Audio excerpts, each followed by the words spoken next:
Wake up at night. BCGEU. And most of the grocery stores. Grocery stores? You mean Safeway Supervalue? Hey, hell with the old age pensioners, they don't matter. Some businesses have closed down in sympathy. Some businessman. Near Oak. We give it to you straight.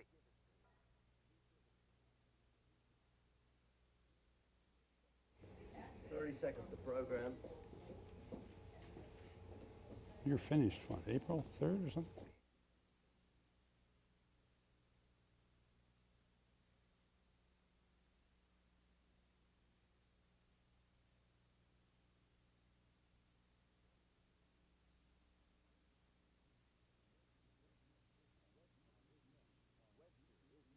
Webster is next on BC TV.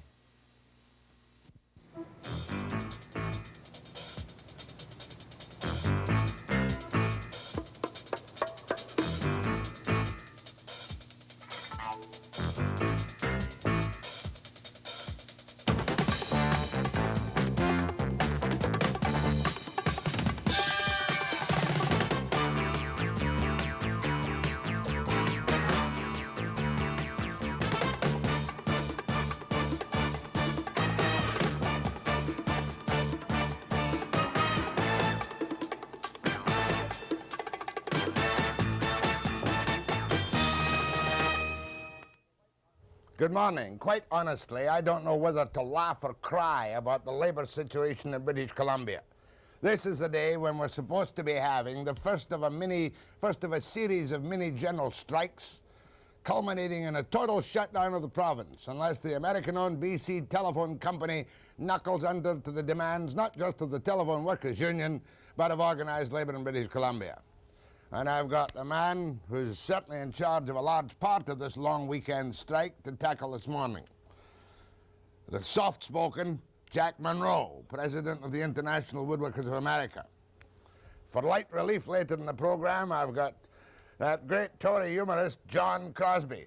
And with him, of course, is the only woman west of the lakes who's got a child. I always get confused about Pat's victories, Pat Carney. At the end of the program, I'm going to have four very special, brilliant guests whom I refuse to identify at this particular moment. But first to the serious business, to see if Mr. Munro and his colleagues can justify what the Employers' Council calls a form of anarchy. Jack Munro after the break.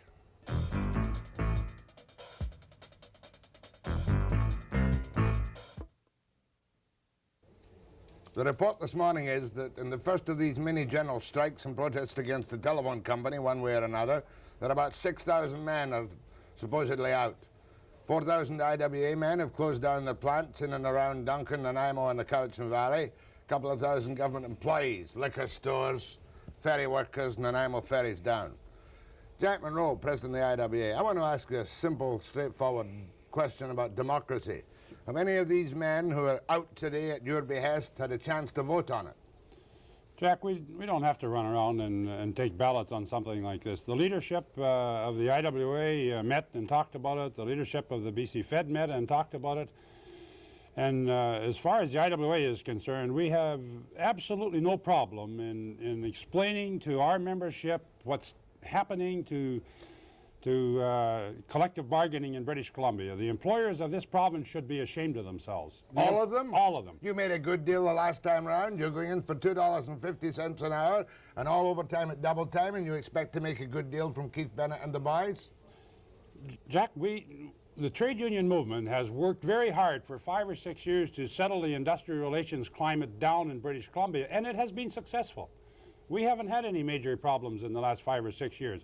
And for the employers to put up with a guy like MacFarlane, who obviously is a couple of bricks short when it comes to negotiations, to attempt to blackmail those employees who are underpaid into unheard of negotiating tactics is unfair. And let's take that one step at a time. The employers shouldn't allow the industrial relations in British Columbia to go down the tube the way it's going down the tube. You can strike if you want to, but an employer, if he wants to be tough, can't do what he wants without facing a general strike now in British Columbia. Jack, employers do whatever the hell they want all of the time. Oh, come off it, Jack. Well, it's a fact. And Jack, the thing is not the wages, et cetera, in the BC Tel dispute. The union has agreed to those conditions as laid down by PEC and negotiated since. So the issue is not a TWU agreement. There is an agreement there. It's this unheard of BS that's being brought in to bastardize collective bargaining in British Columbia by MacFarlane and his board of directors. All right, just let's look at it quietly. Sure, the company was wrong, in my opinion, and I've said so in turning down the PEC report, right? But you know as well as I do, there's an 8-year history of hostility between the Telecommunications Workers Union and the BC Tel, right? That's bad management. It may be bad unions for all I know. How do I know how productive the telephone workers are?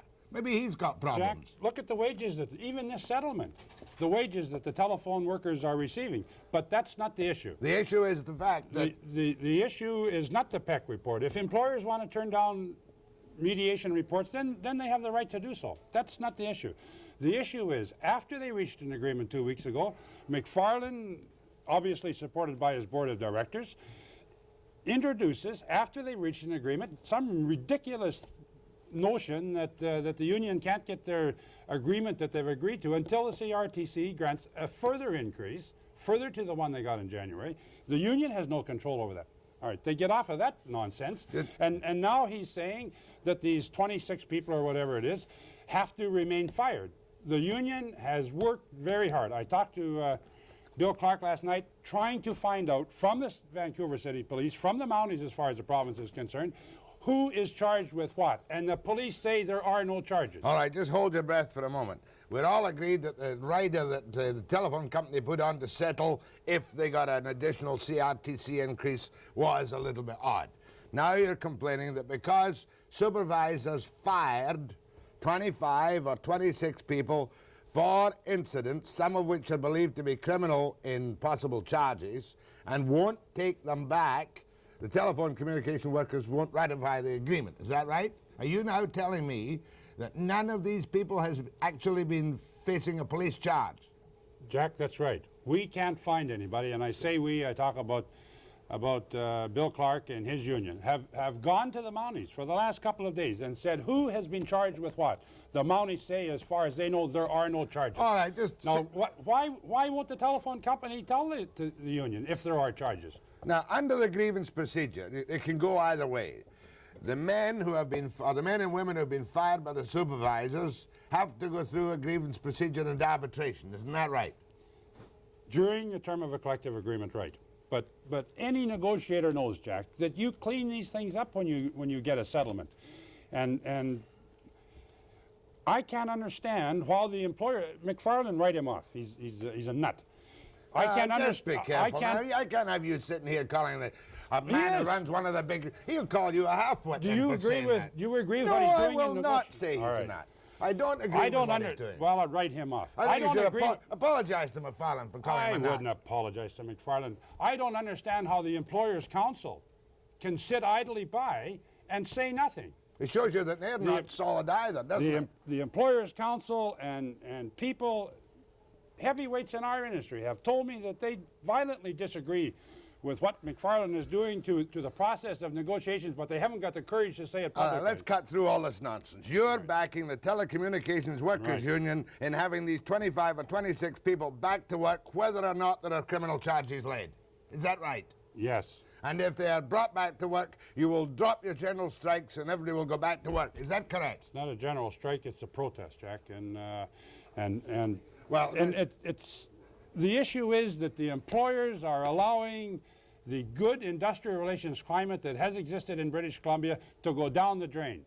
I'm just a simple reporter. Are you telling me, Jack Munro, one of the big noises of BC Labour, that if the telephone company says, okay, we'll give in on this, they can go back to work and we'll grieve it and arbitrate it later, that your protest is over? Jack, that's the way negotiations work. No, but I'm saying to you, is that the physical situation now? If MacFarlane and his board of directors say, look, we've reached a collective agreement with the union, that's the end of it. The union will vote and go back to work. But you want these men back to work now? Certainly. And if the telephone company lets them back to work, you will drop your protest? Jack, they will go back to work. The trade union movement is not going to see the collective bargaining system go down the drain. And it's as simple as that. Did you answer my question? If the BC is being put into a state of turmoil because of a computer in Orlando, Florida, that runs BC Tel. Well, It's true, Jack. It's true. Ask them. Every 15 minutes they tell that computer how many calls they got, how long they are, how many people are working. The computer runs BC Tel. I don't care about the computer. I just want to get it clear. Well, you should care about it because the computer is destroying industrial relations in British Columbia. Well, I got my answer. If you win this battle and the board of the directors of BC Tel lets these men go back to work until the grievance procedure is over, the protest is finished. Jack, the whole issue should be dropped. They have reached an agreement.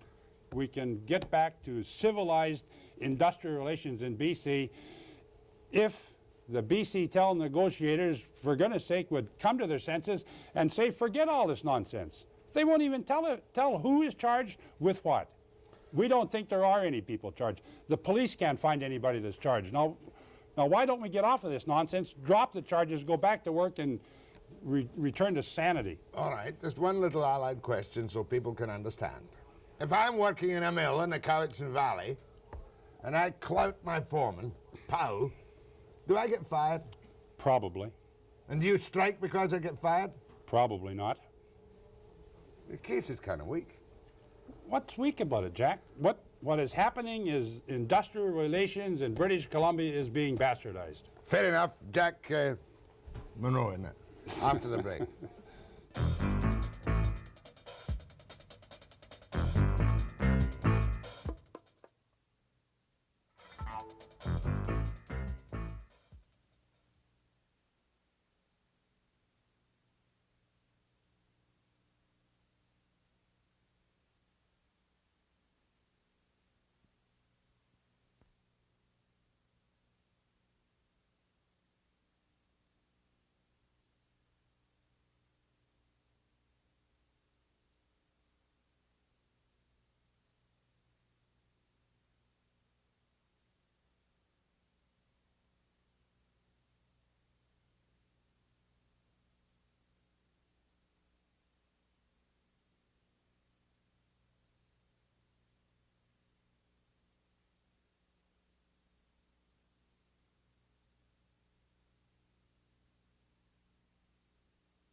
It's a most unusual alliance, the IWA and the Telephone Telecommunication Workers of America.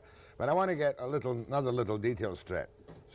Are you confident you can get away with all these illegal walkaways, or long weekends, or mini general strikes without being sued by your employers under the labor code or under the civil law of the country? Jack, they're not a general strike. We're not picketing our operations. We're having a day of protest. Our people just simply refuse to go to work. People, if they decide not to go to work, have the right not to go to work. So I understand you all, when you meet at the BC Federation of Labour, you say, God bless Paul Weiler for the decision on the anti-inflation day of protest in 1976. Is that right?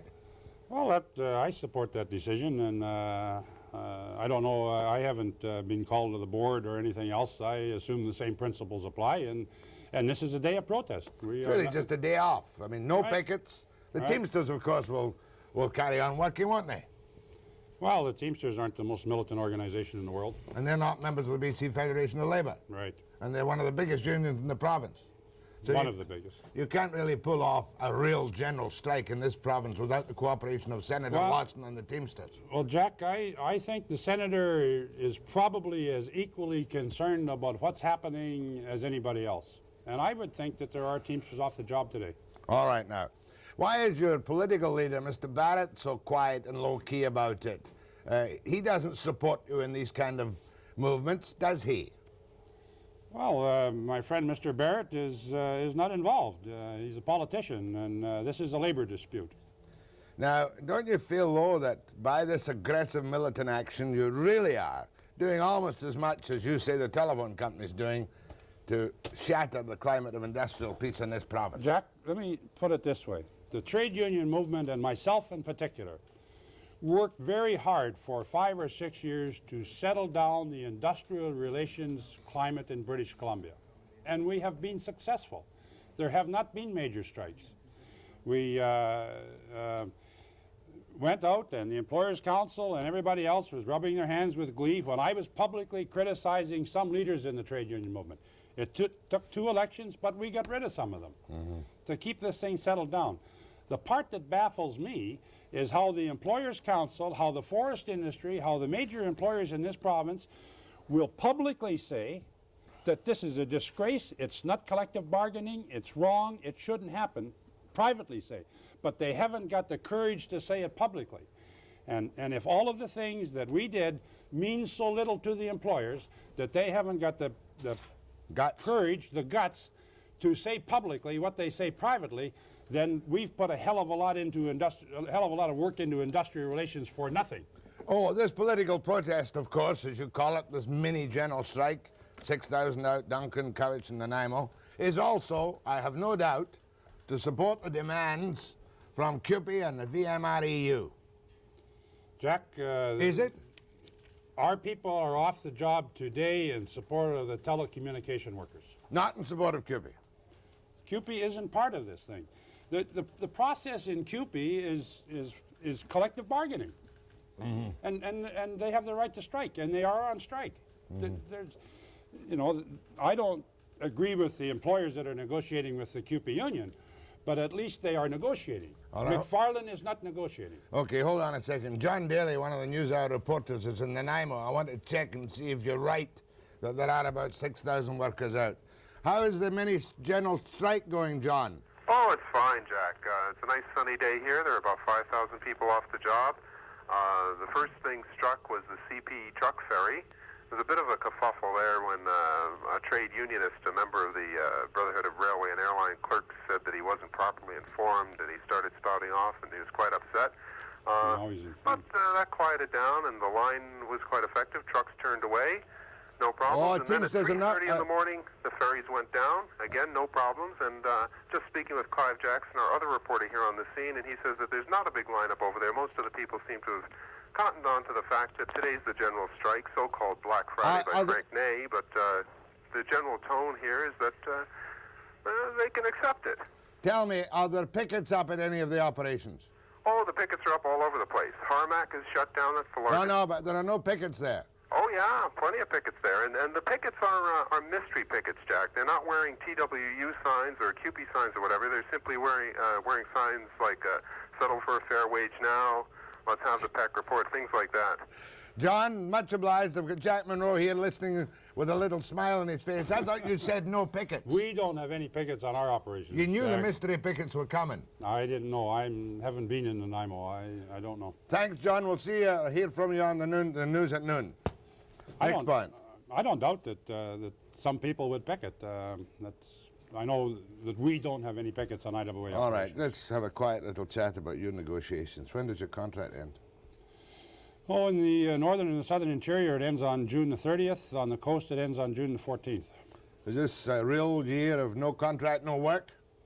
No, I don't say that, Jack. I believe in the negotiating process. I would hope that we will know where we're at by June the 14th or June the 30th as far as the interior is concerned. If we're a long ways away from a collective agreement, then we probably will cease working. If we're a day or a week or a few meetings away from an agreement, then we'll continue to work. Well, I'm certainly glad to see CUPE fighting for the battle where some of their inside workers, no sex mentioned, if they get equal work for pay supposedly of equal value, will be making as much as a guy in the woods. Aren't you? Jack, I doubt that. I doubt that I'm they just will trying be to get making a rise out of you. Oh, I know you are, and I certainly agree with their demand that women should certainly get the same rate of pay as somebody else. Yeah, people with a 35-hour work week inside, you know, and no great strain and index pensions, they should get the same as your people. Jack, I think that we are the people that produce the wealth in this province, and we should be the highest paid. Can't I go Period. you on that? You won't give me your honest opinion. And, no, I don't mean you're dishonest particularly, but you won't expose yourself on my that, honest will ya? opinion is that we're the producers of the wealth, and we should make the most money. And hopefully the employers will understand that. And certainly more than some young clerk in an office just out of grade 12. Those are your remarks, not mine. You won't associate them with me, Jack, with you. Jack, the women that are working in these offices are grossly underpaid. You know, the thing that I can't understand, Jack, a guy like you who has a large following isn't screaming about what's happening to us. 175% increase in natural gas prices. It's completely ridiculous. That hasn't happened yet. This rip-off by the oil companies. How are we going to get our money back? A worker in British Columbia on the Lower Mainland can't buy a house. Agreed. It's nonsense. And lots of real estate scam people out there and stock market touts who are living high off the hog and capital gains on this loose free enterprise system. I'm serious. Good for you. You're getting better. The phone's to Jack Munro after the break.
Just on the record, Mr. Munro, Keith Matthews of the telephone company just phoned the office to say that some of them have been charged, but he can't tell us how many. Why not? And why can't he tell us what they've been charged with? I don't know. There must be a record somewhere of an information that's been laid and signed by a supervisor, we'll say hypothetically in the case of an assault. Jack, would that help the negotiations if you got a list of those charged and with what? I don't know, Jack, and I'm not at the negotiating table with TW. I talked to Bill Clark last night. They've been in that ridiculous position for 2 days where the phone company says these 26 people are going to be fired and they're going to stay fired, and so he says, who? Tell me who. And what are they charged with? I know one woman is fired because a supervisor threw a bottle of bleach at her in a supermarket store, and she went up and belted him one, and God bless her, she should have belted him a couple of times. They should both be charged then, Well, shouldn't they? The supervisor is not fired, and she is. Well, let's leave that to Bill Clark, right? What else? I was going to ask you something else. Oh, we're going to the phones. And all I want this morning from callers, please, are short, sharp questions or comments. No nice good mornings. How are you, Jack? How are you, Mr. Munro? Is Mr. Munro there? Yes, speak up and all the rest of it. When Gladys tells you you're next up and I put you on, come straight into him. Go ahead, please. Hello? Yeah. Line one?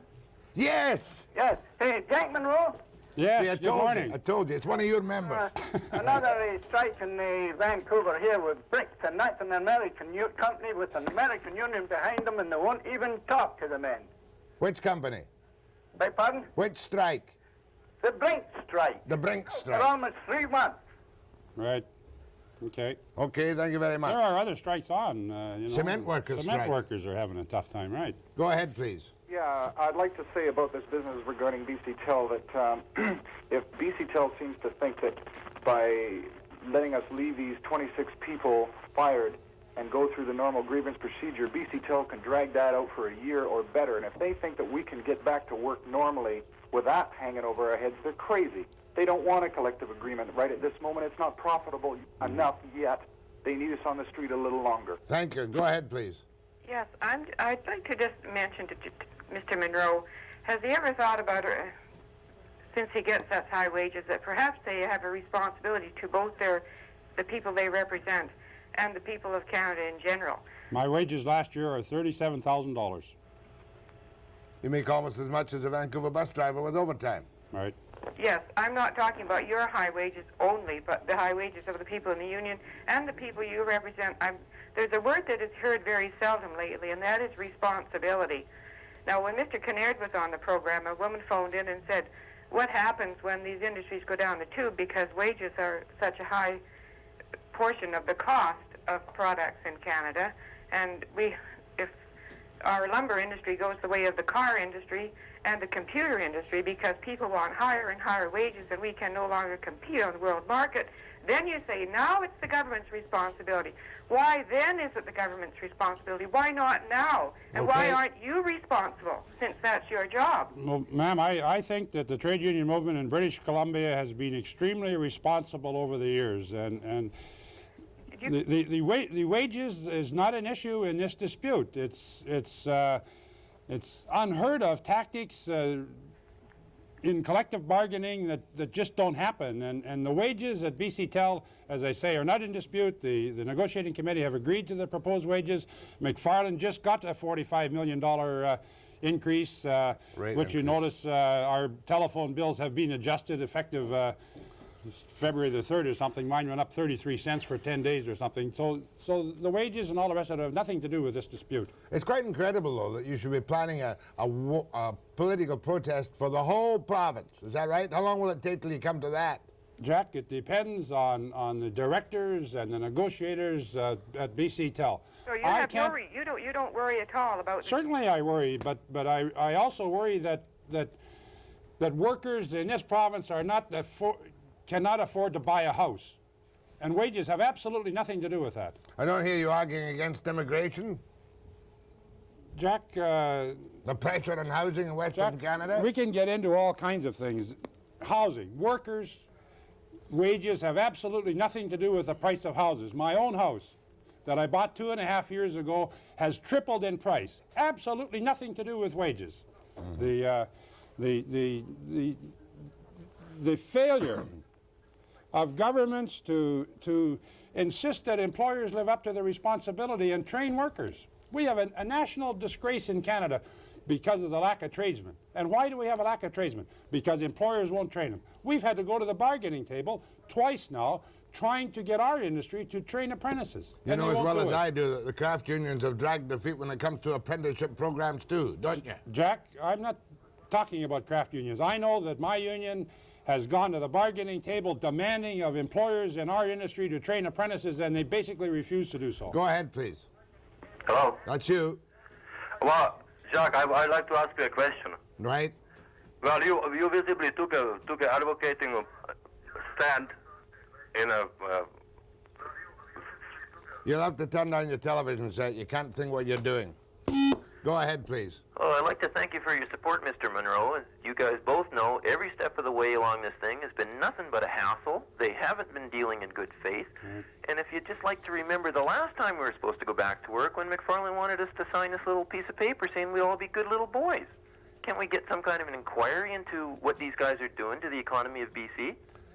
The computer in Orlando, Florida has absolutely no compassion for workers in British Columbia, and I wish that more people would understand that. And you're right, I agree with you. He treats... Not just the workers. I can see all kinds of little businesses out there when I'm running around picketing that are getting hurt by this. Right. And it's just well, don't tell me the incredible amount of money. But I refuse to accept from you or from Jack that the Telecommunications Workers Union is perfect in every way. No, we're not, almost, granted. Jack. I mean, we're only people. But the workers are not kids that should be treated as though you were still going to kindergarten. I think that's the caller's point. We're responsible people. Go ahead, please. What are you? Hello? Yeah, it's you.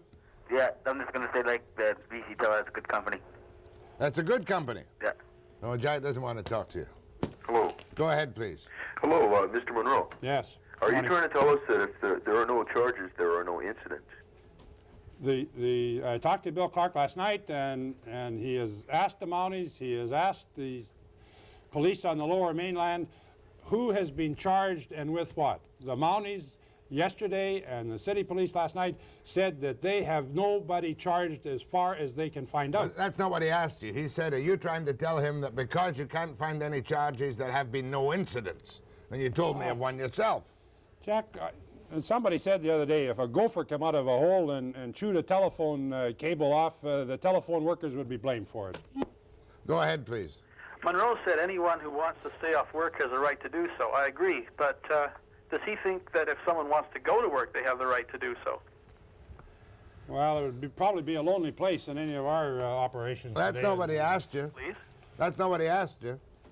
Come on, Jack. Jack, the answer is no. No, I don't. So we don't have that right. Isn't that nice?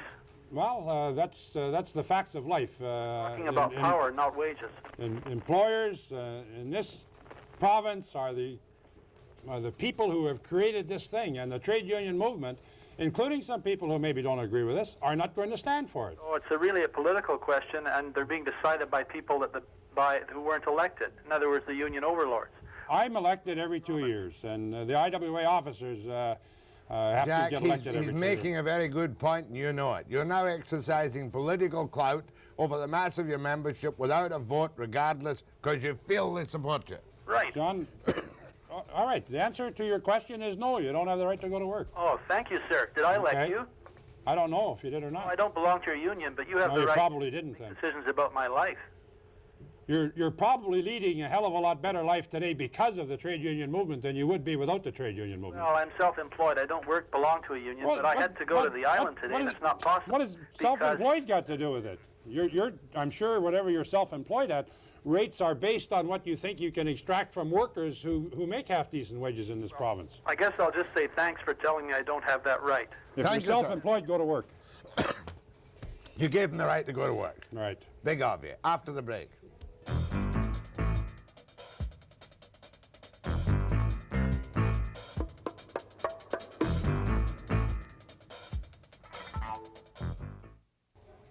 And now for the good news. If the telephone company doesn't succumb to your pressures, when's the next regional walkout, political protest, come mini-general strike? Well, the next protest will possibly be next week in the interior. In the interior? And then many more regions before you come to the whole province in accordance with dear Mr. Kinnairn's pledge. Well, Jack,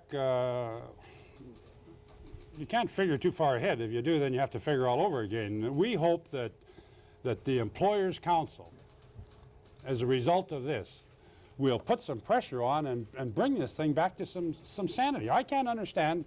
I know that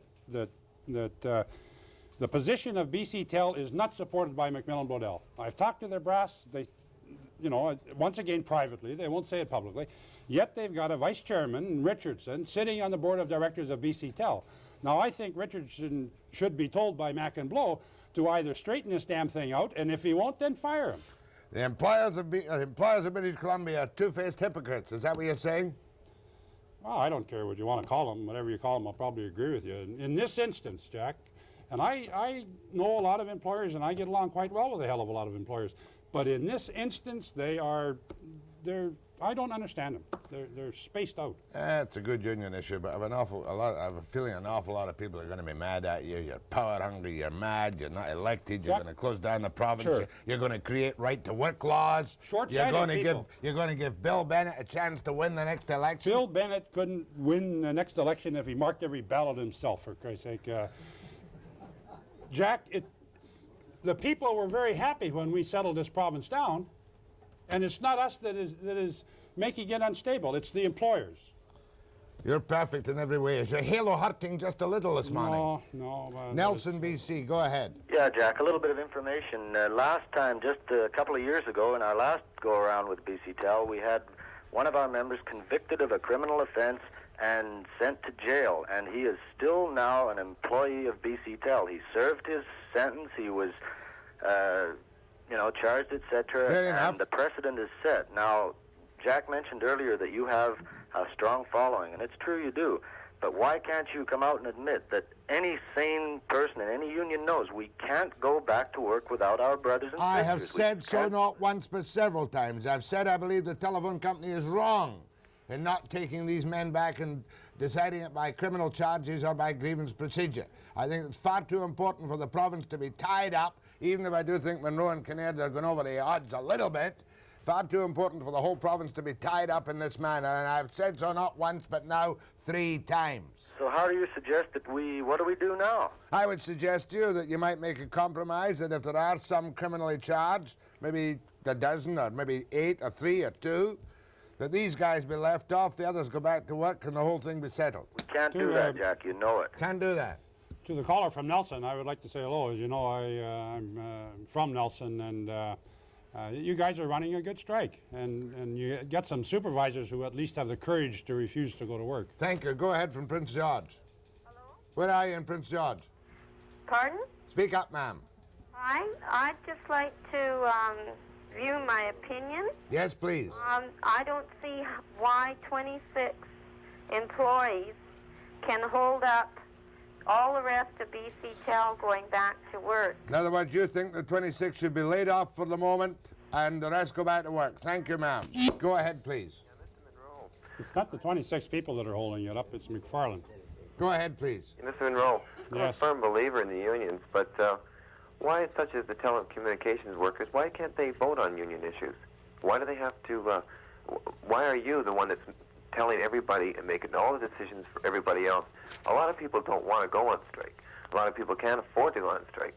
Your union protects the people, but at the same time, you're hurting the people because you're not at least giving them their union dues worth by getting their vote in on important issues. Jim Kinnaird nor myself are involved in the negotiations of BC Tel. The negotiators, the representatives of the workers who are elected, have said we have a collective agreement and we accept it, we'll recommend it will be accepted, and we'll go back to work. The point he's making, that you feel or believe or kid yourself into thinking that every organized union man in the province is behind you. Maybe a bit unwillingly because of his bills, and losing a day's pay is important.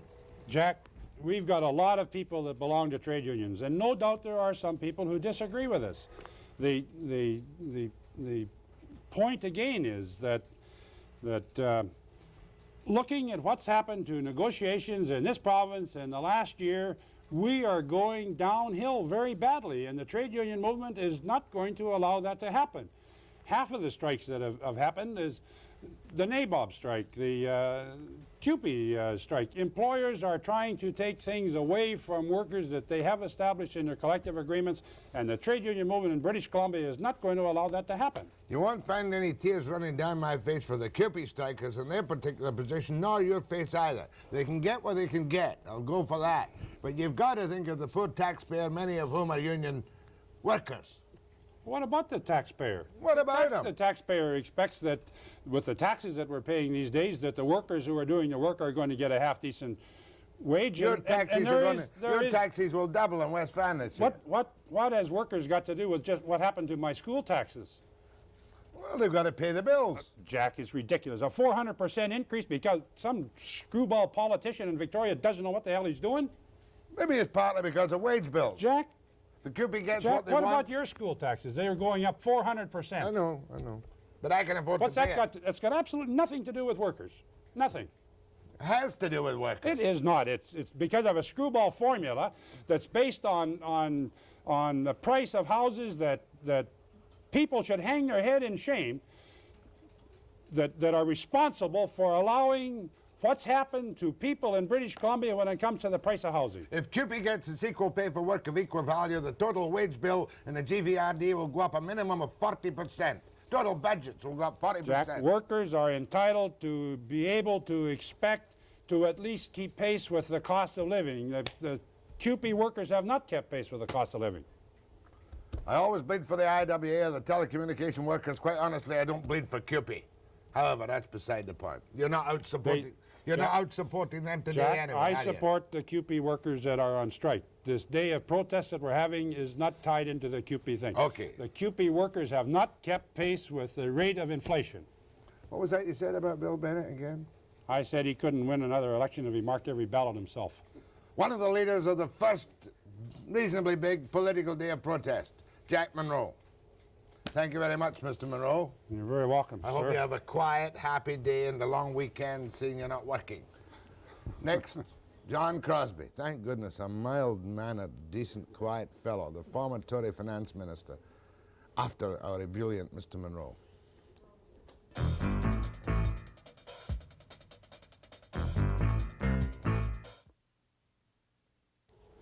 John Crosby is, of course, a former finance minister in the short-lived Tory government.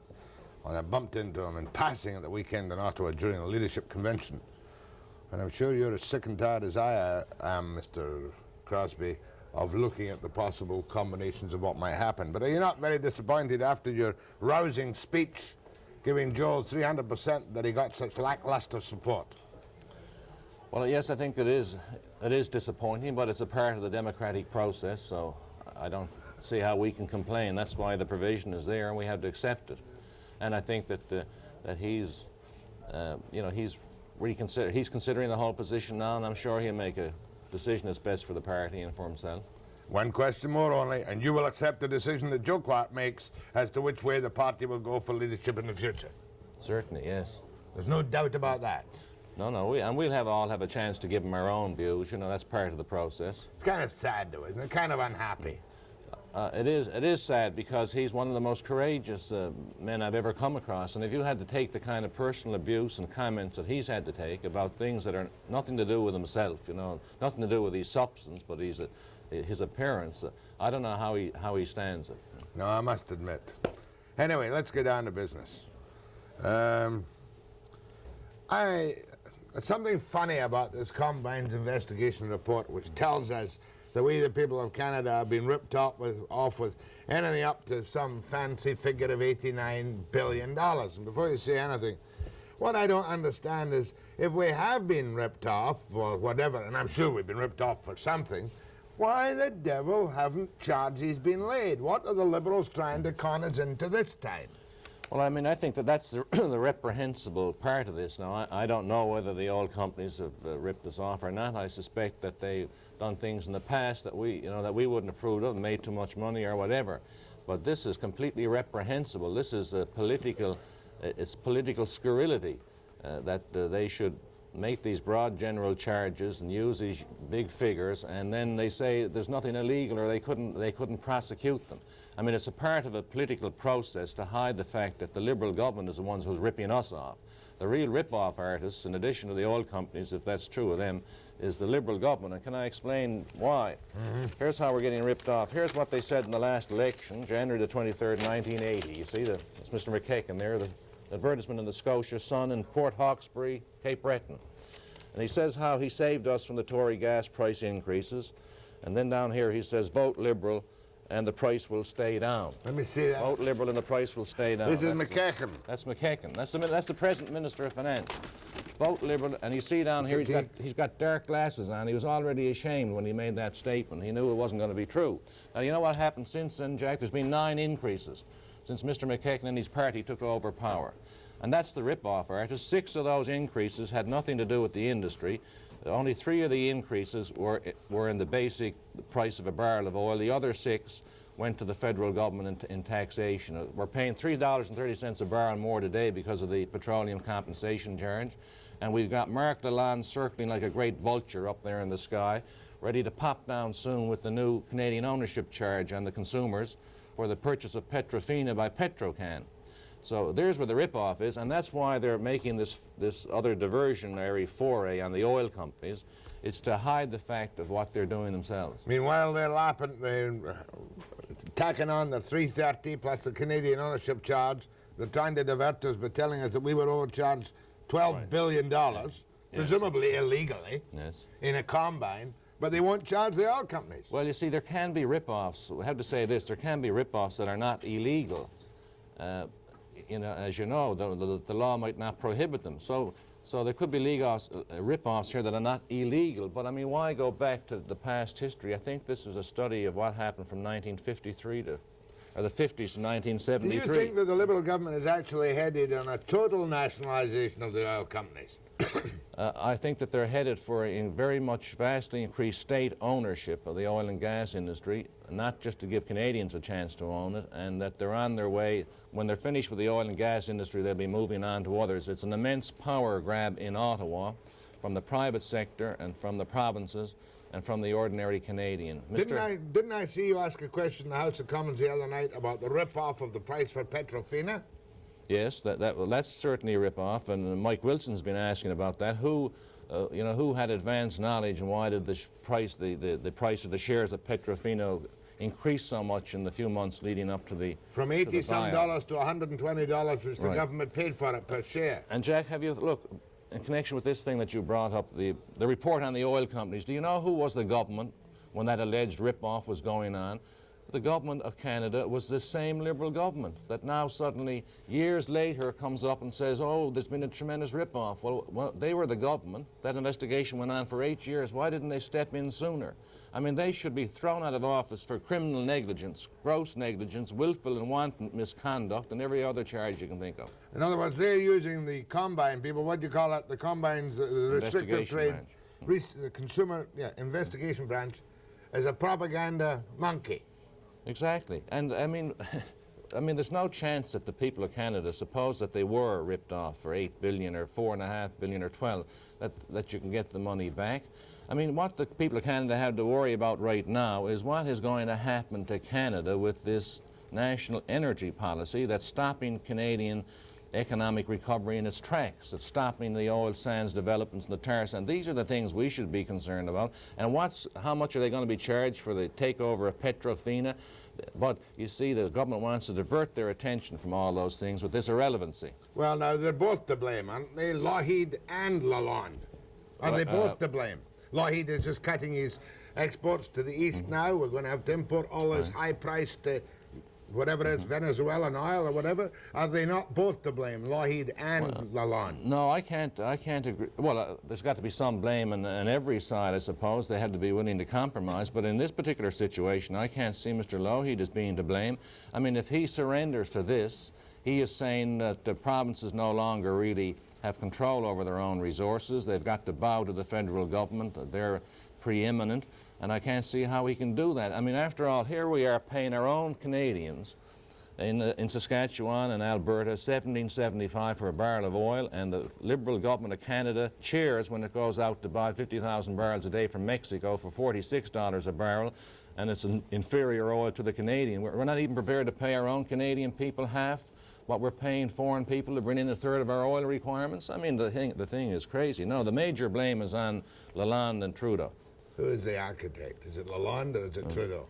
Trudeau is the main architect, and Lalonde is his instrument. After every election, Mr. Trudeau shows his true colors. He is a socialist. He believes in a statist economy. He's a statist and an elitist. And as soon as he gets a majority, he shows that by the direction he goes, and in this case it's for state control and state ownership of the oil and gas. It's increased in the powers of FERA. You know, if you're a foreign-owned company, they're going to come in and tell you how to run your business. Now that's the direction he's now going in, and perhaps in a year or two, if they see this is unpopular, they'll reverse it. But this is the way he always goes after an election, and Mr. Lalonde is his main hatchet man. Crosby says Trudeau is still a socialist. He is. Oh yeah, he always has been. Sure, there's no anyone reads his past writings knows that he's a socialist in wolf's clothing. But you were once a Liberal. I was once a Liberal, but I was born again in 1971. Pat Carney's going to join us after the break.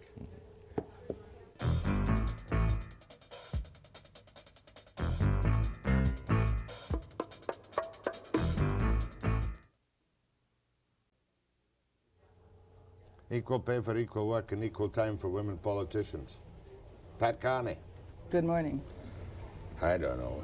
Is this country really in the mess it seems to be, or shall we all survive despite the internecine warfare of the political parties, the Liberals with their little red rump, as you call them, of the NDP? Well, I'm starting to wonder what a lamb like me is doing among all these lines this morning with all of this rhetoric and charges back and forth. But I've decided I have a new political ambition, Jack. After Lloyd Axeworthy's statement about women today in the paper, I want to be, when the Tories resume power, the minister responsible for the status of men. So that when men say that they want equal, I can say that they're tiresome and I could care less. That's equal time. You can do an Axeworthy. Right. Well, he's one guy who will not be in the running for the Liberal leadership when the socialist Trudeau. Do you agree with John Crosby on that? Of course I do. I always agree with John Crosby on statements that he makes. Yeah, but now, really, what difference would it have been to both of you if you had stayed in power? We'd still have been faced with this incredible inflation. Look at the house prices on the West Coast. Could you have done any better than the Liberals are now doing? Well, I think that we could have done better. I don't think that there would have been revolutionary improvements, but we would be on the way, to getting inflation under control, because we had a program which I think was convincing to the people of Canada that we meant to exert some control over the government itself, and in that way you'll encourage the people to exert some control, and I think the inflation rate would have starting to come down, and there would have been considerable improvements. We would have had an agreement with Alberta. We wouldn't have this oil civil war that's underway now. We'd have the tar sands plant started, the heavy oil plant started, all that investment going ahead, and the whole country would be starting the process now of economic recovery and growth. So yes, I think that it would be considerably better. I can tell you the one major difference if we were in power is that we wouldn't have a government which is basically a central Canadian government. We look across at the benches of people who are elected from Quebec and Ontario, and we wouldn't be fighting a constitution which will enshrine special rights for Quebec and Ontario and leave the West under the shadow of submission. Now, that's one major difference. You've been how long in the House of Commons now? I've just passed my first anniversary. Do you feel somewhat of an alien Westerner when you sit in the House of Commons and you look at the phalanx of Liberals from Quebec and Ontario? I feel like an alien Westerner when I look at the Liberals from Quebec and Ontario, and also when I hear the Prime Minister of the country stand up, as he did last week in the House, and talk about the West as out there. He was asked a question about the West, and he said, out there. And I realized that he really does feel that he is a country where the whole emphasis is on Ontario and Quebec, and that we are all out there, when we all know that all the action is here, and we are the center of the world, and we want a government and a system of confederation and a country where we can all be equal. Mind you, you have always had the traditional difficulty, except in the one Diefenbaker sweep, in my time anyway, whereby you were all over the place, but you had nobody out there in Quebec. Well, the sad thing about it is that our party understood, and we understand, that what the French Canadian feared was the tyranny of the English-speaking majority, that they felt they're always going to be a minority, and that was a problem there. So we've understood that and accepted that this had to be attended to. But Mr. Trudeau fails to accept the fact that in the West and in our own province of Newfoundland, we fear that we're always going to be a minority to the central Canadian majority, who are that they're going to act to stop us having our place in the sun. In the West, it's the oil and gas. British Columbia, Newfoundland is potential oil and gas.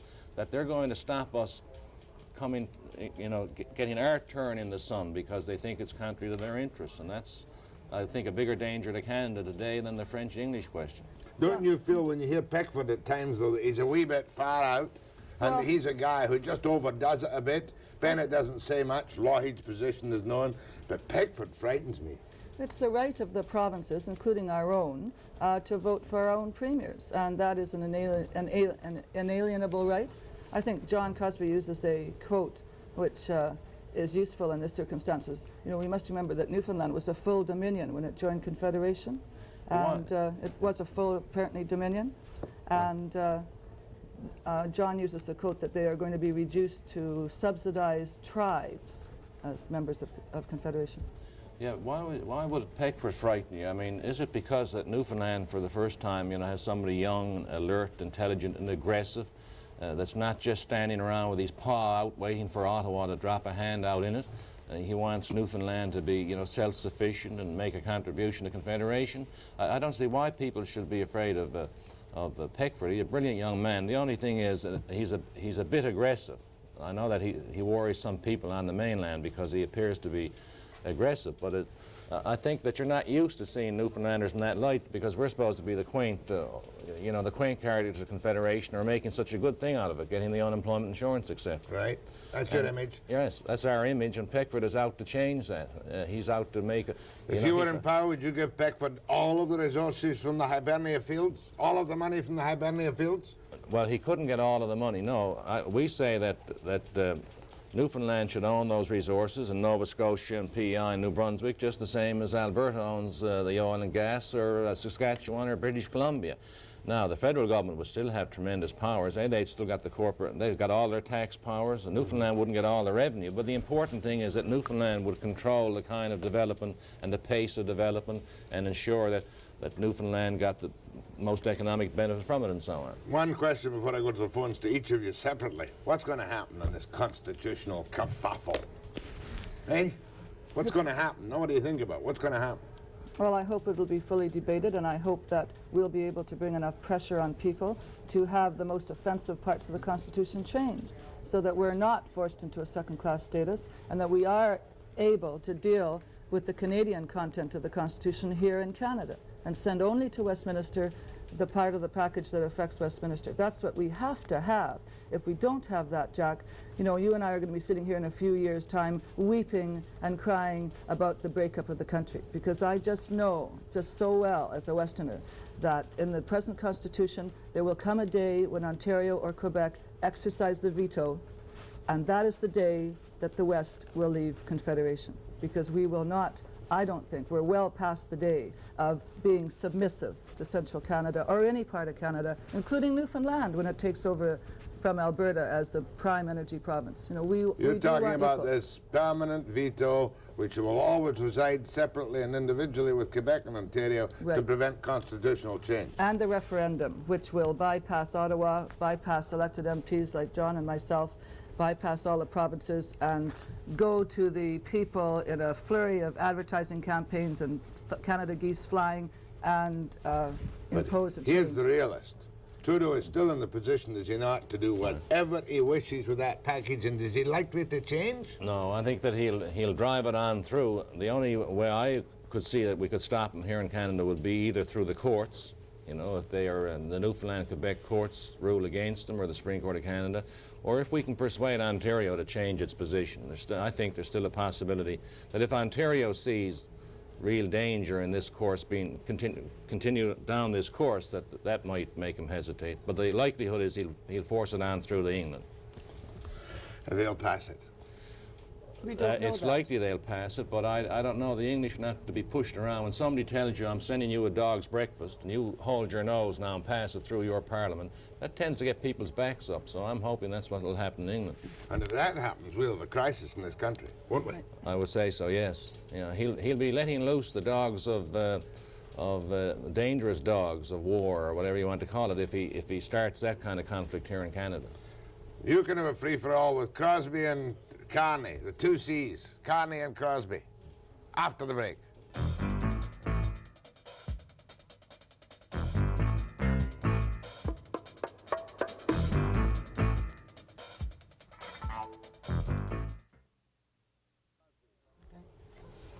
Go ahead to John Crosby, former Tory finance minister, and Pat Carney, future minister in charge of the status of man. Go ahead, please. I would urge the Tory MPs and the Tory party as a whole to keep firm, cool, calm, and collected heads.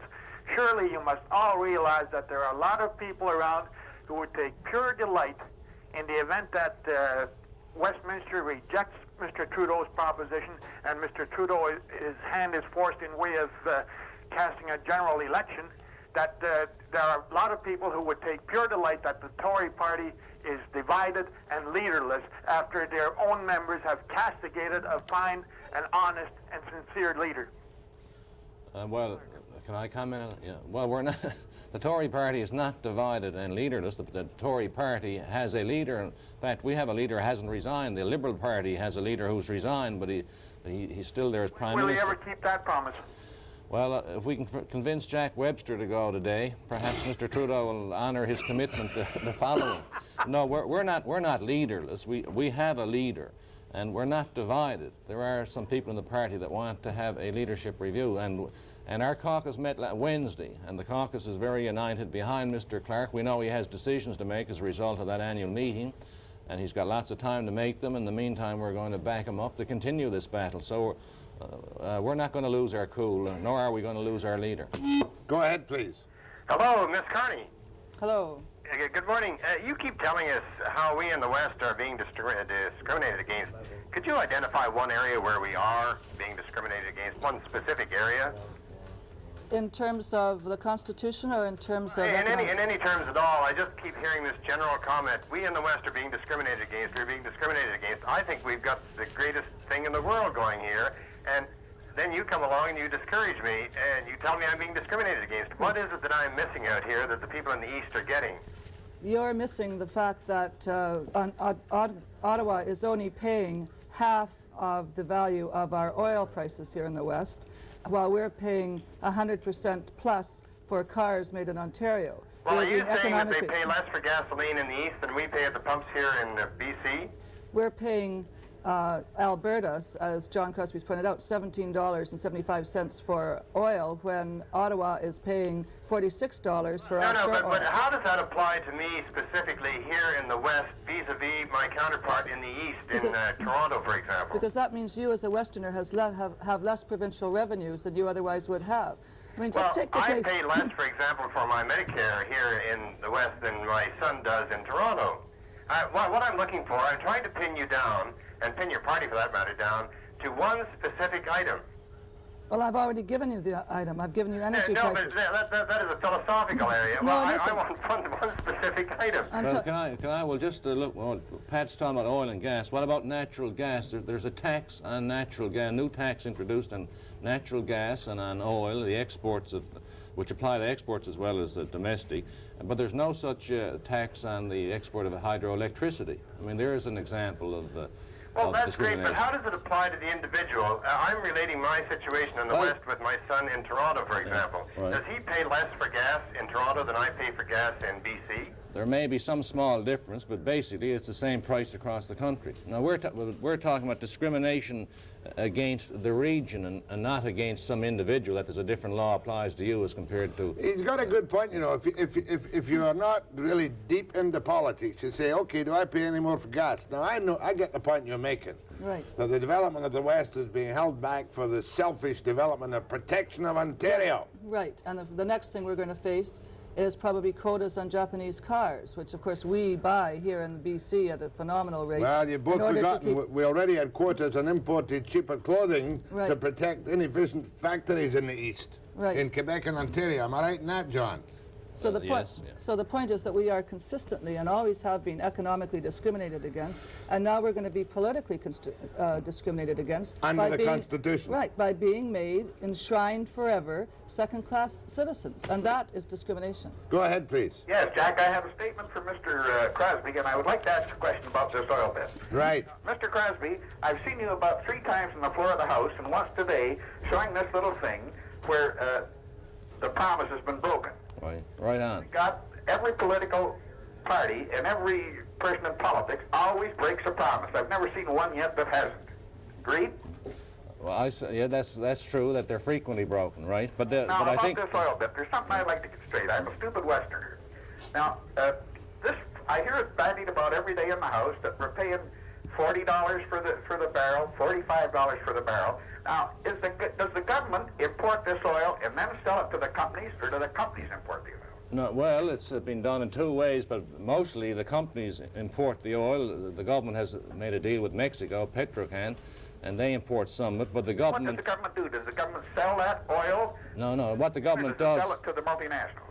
No, let's say the multinational brings in 100,000 barrels of oil from Saudi Arabia. The government pays them the difference between $17.75 and whatever it cost them to bring it in, $43, whatever the price was. They pay to the companies so that the companies will then sell it in Canada at the subsidized prices. Oh, it had only cost them $17.75. Well, I say to hell with the companies and the multinationals. Let Petrocan sell it at as cheap a price as they can, and why pay the But Petrocan can't price sell it. system? And if the No, you're not listening. Listen, give me that again, John. That's the most impressive thing said so far. It doesn't matter. Let's say that Imperial Oil brings it in, but it might be Petrocan brings the oil in. Doesn't matter. It's going to cost Petrocan or Imperial Oil, say $43 a barrel to bring in Saudi Arabian oil and land it in the east coast of Canada.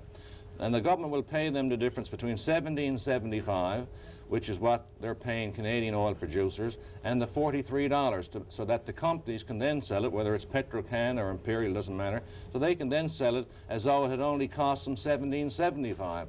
And they're collecting that money that they need for that, $3.8 billion this year, the subsidy is going to cost. They're now collecting from the Canadian consumers of oil and gas by the petroleum compensation charge, which today is $3.30 a barrel, which you're paying every time you buy gasoline or heating fuel. So that's how they're collecting this, and it's a crazy system. So the consumers are still paying it, but our own producers of this product in Canada are only getting $17.75 a barrel, and the oil sands are stopping the tar sands and so on. So that's the. I want to get this quite clear. One basic complaint for a Westerner might therefore be $17.75 given to Western oil. Right. $43 for imported Saudi Arabian oil.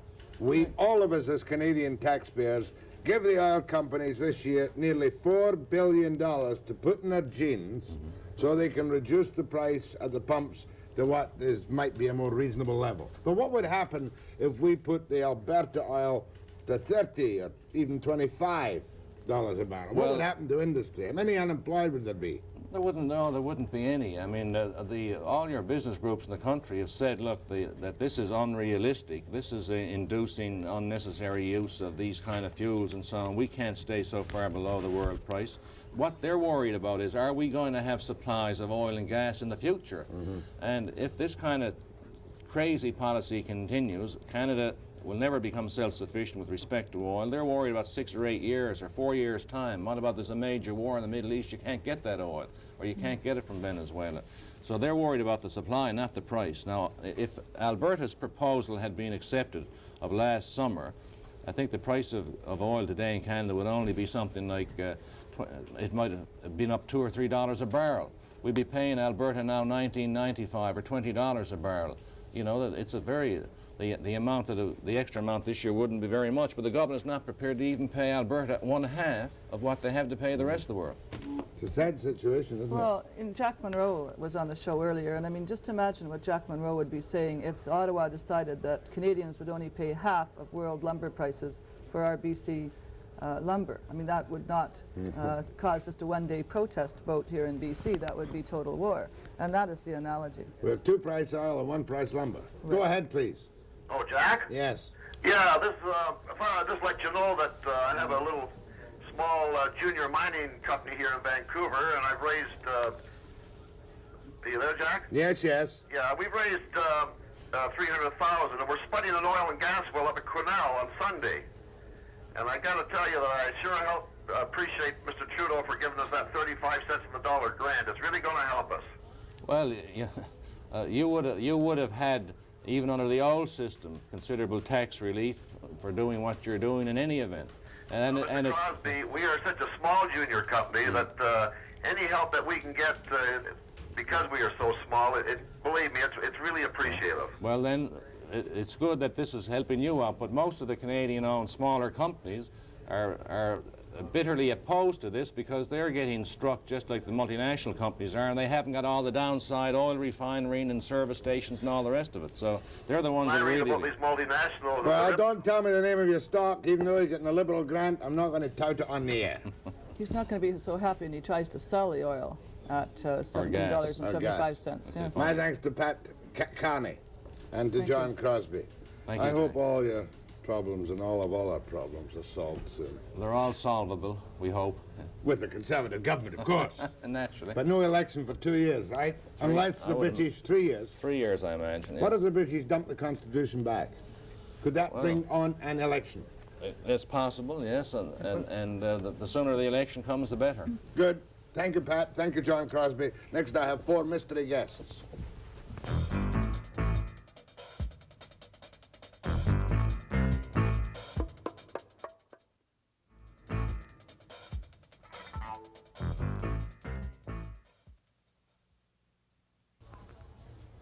Good morning. Good morning. Good morning. Good morning. Good morning. Good morning.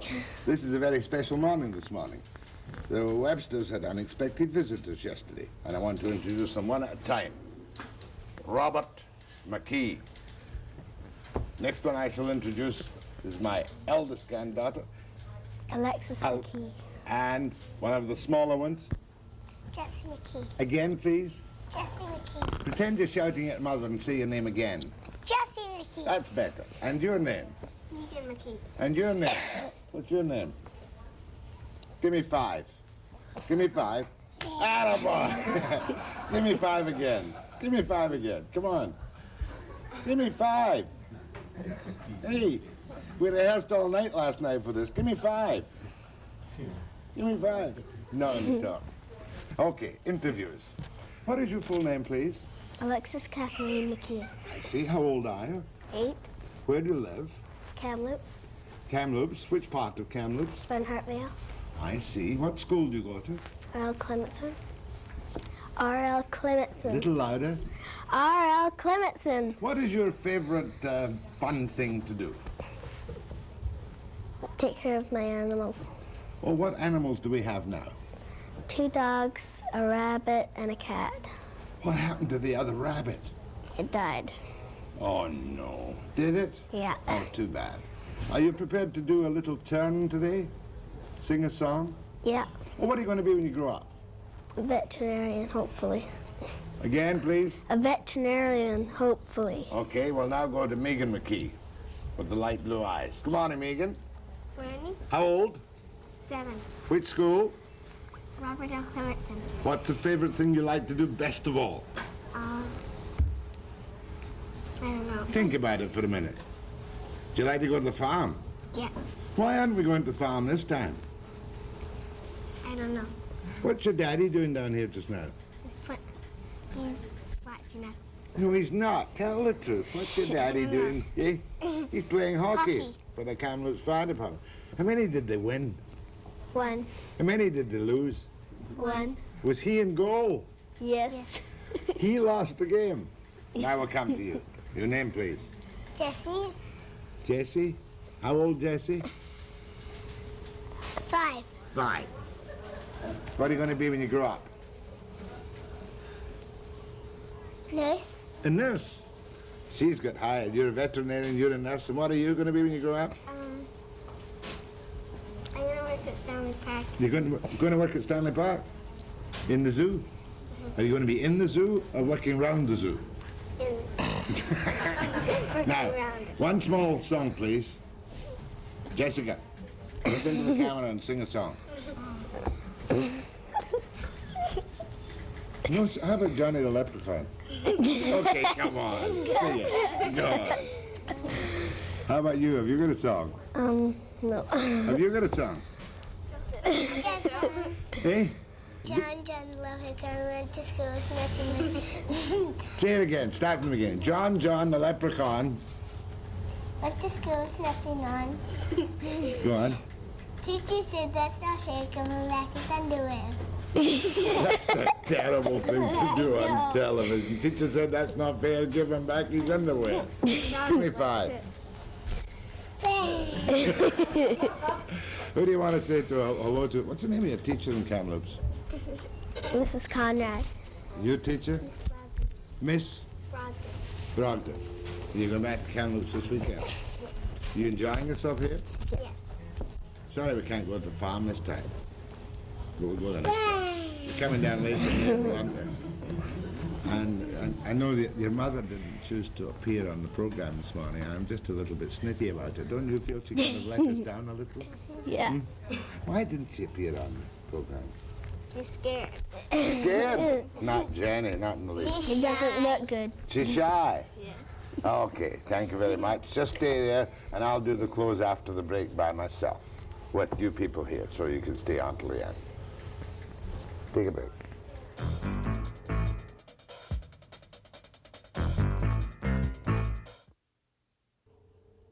Tell you, I wasn't quite so bright at 6 o'clock or 5:30 this morning when I came downstairs and found all 4 of them on the floor in the den with juice cans all around of them. Isn't that right?